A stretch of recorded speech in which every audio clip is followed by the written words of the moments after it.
G'day guys and welcome back to another video. Today I'm going to show you my top 10 tips for early game plays in Hypixel Skyblock. Now today I'm going to show you what you may have already seen on YouTube many times, but this video just compiles it all into one video.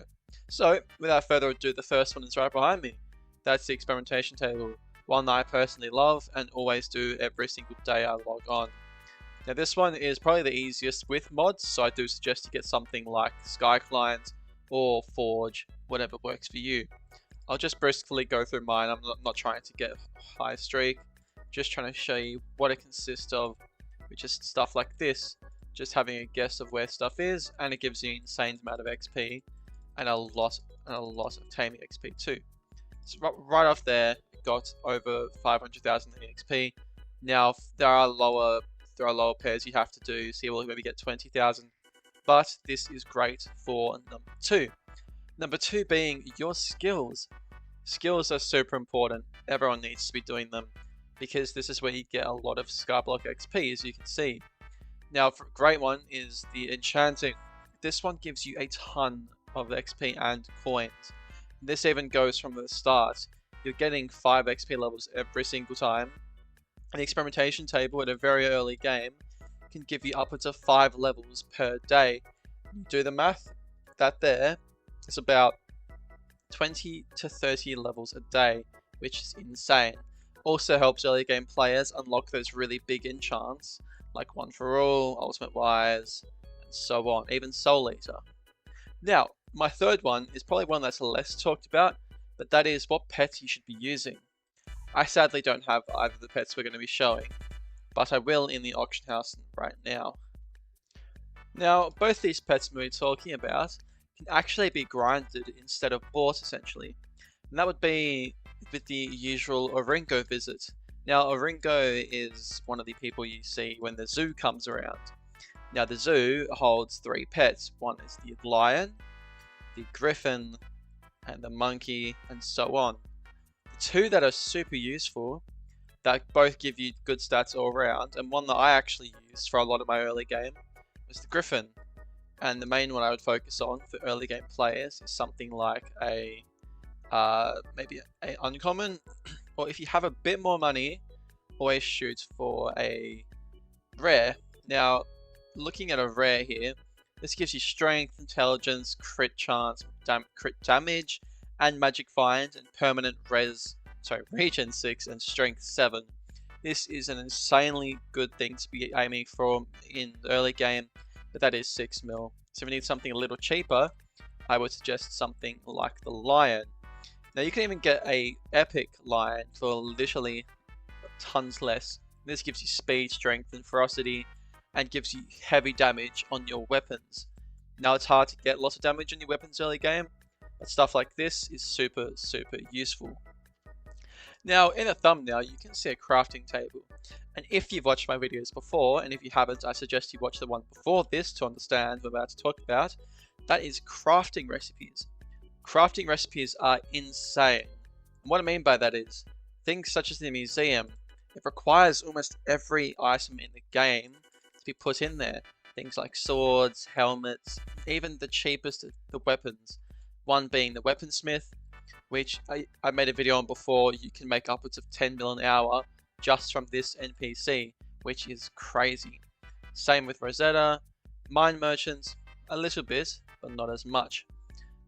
Now, one of my personal favorites, and it's super early game, is if someone goes and grinds acacia wood. One of my favorites, and pretty much every player in Skyblock ends up buying this at one stage, and that's the repelling candle. All this cost is 6 enchanted acacia wood and a single enchanted coal. Costs about 14,000. You can sell it for $250,000. These things can be heavily manipulated because there is such a high sales per day, because literally every Skyblock player is going to eventually buy them. This is just another one of my hundreds that I share. So please, this is probably the best thing early game players can do, which is manipulate the market by doing such easy crafting recipes. And look, there are tons. We could go to Spruce. I could find one in about 2 seconds. Let's have a look at that one here, Mystery Wolf Pet. You can craft them and make a huge profit, but that's essentially gamble. I'd maybe stay away from that if you're an early game.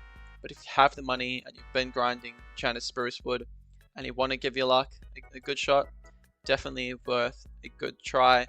And this could end up making you millions just by crafting recipes.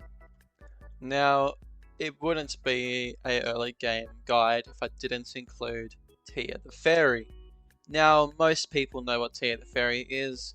She is where you go to cash in your fairy souls, which I cannot stress enough, you have to do all of them before you even consider progressing. Why do all of these? The rewards are crazy. Things such as your health, Skyblock XP, strength, a ton more. This is the essential for every Skyblock player. And maybe this should have been my number one, but hey, we're just going down the list. Now, one of my personal, more unpopular tips, which I actually covered in a whole video, so please go check that out. And that is actually what you drop from your dungeon runs. Now, most people will just go and quick sell this stuff because it is so useless. None of us will wear this stuff, none of us will use it.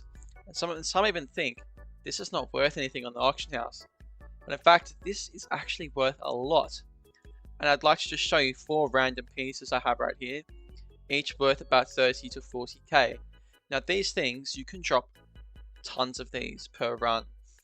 And even if you don't want to sell this, the next best thing you should do is at least, I think let's have a look. If I'm correct, it's actually salvaging, that's right. So I don't do this very often myself, but this one is super useful. This one just gives you what you otherwise wouldn't get back. It's just undead essence. That's 50 undead essence. Some people that might not be a lot, but if we go to the hub, let me show you what 50 undead essence is actually worth. Let's pop over here.